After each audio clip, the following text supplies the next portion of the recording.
ইল্লা মান তাবা ওয়া আমানা ওয়া আমিলা আমালান সালিহা।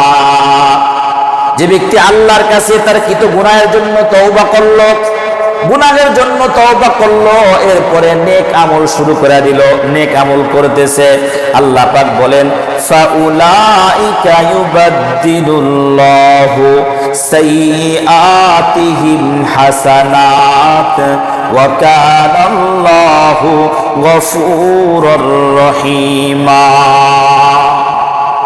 যে ব্যক্তি তওবা করছে গুনাহের জন্য, আল্লাহ পাক তওবা কবুল করছেন, নেক আমল করা শুরু করছে, নেক আমল করা শুরু করছে, আল্লাহ পাক বলতেছে ওই যে গুনাহগুলো আছে ফাউলাইকা ইউবাদদিলুল্লাহু সাইয়্যাতিহিম, সাইয়্যা গুনাহ, হাসানাত, এই গুনাহগুলো পরিপূর্ণ গুনাহগুলো মানে এখন নেকি দিয়ে পরিপূর্ণ মানে পরিবর্তন হয়ে যাবে, আল্লাহ রাব্বুল আলামিন করে দিবেন। তাহলে তওবাকারীকে আল্লাহ পাক কত পছন্দ করেন, কত পছন্দ করেন। আর মাত্র কয়েকটা দিন আছে, একটা মুহূর্ত, একটা সেকেন্ড আমাদের যেন নষ্ট না হয়। আমরা এভাবে তওবা করব, দেখবেন যে যত আমলদারি তার পিছনে কিন্তু তত শয়তান লাগে।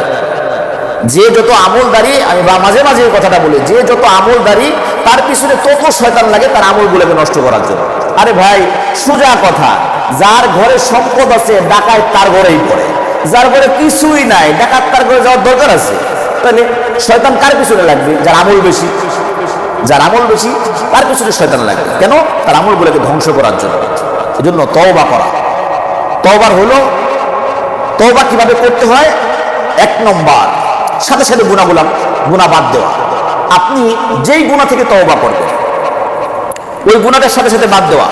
এখন আপনি এভাবে তওবা করতেছেন আর যে আল্লাহ আর জীবনে কোনো গুনাহ করবো না, যা যা করছি সব গুনাহ থেকে তওবা করলাম, তাহলে আমি এখন থেকে সব গুনাহ বাদ দিয়ে দিব, কোনো গুনাহ করবো না। এক নম্বর।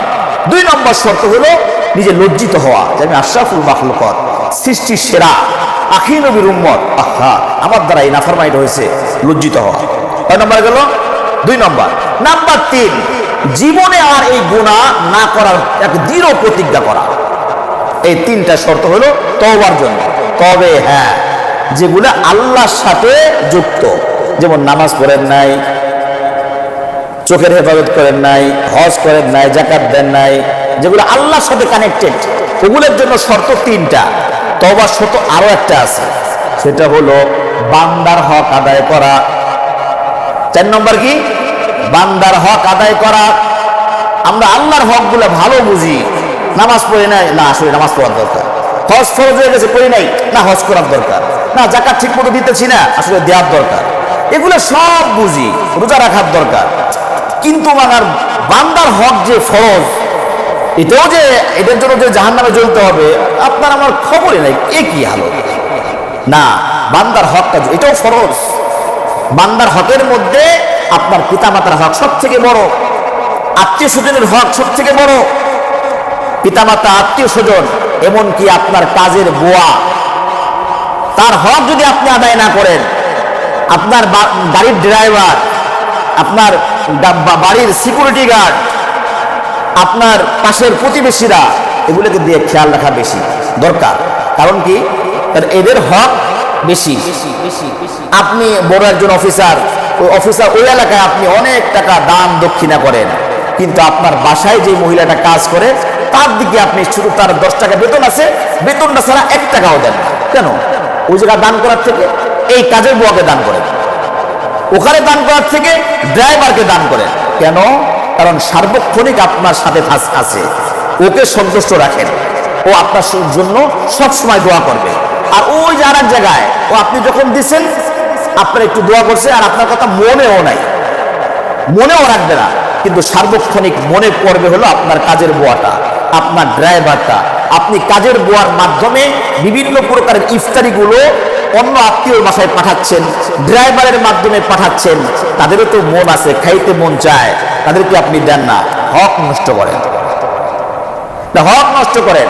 তাদের অন্তরের থেকে দোয়া নেন, বদ দোয়া নিয়েন না। দোয়া নেওয়ার সিস্টেমটা হলো তাদেরকেও কিছু দেন, অনেক দোয়া লাগবে না, অল্প দেন, অল্প দেন।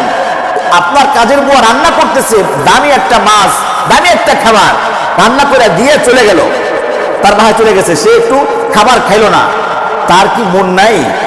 যদি আপনি তাকে এক টুকরা মাছ দিয়ে দেন, দিল থেকে দোয়া আসবে, দিল থেকে দোয়া আসবে।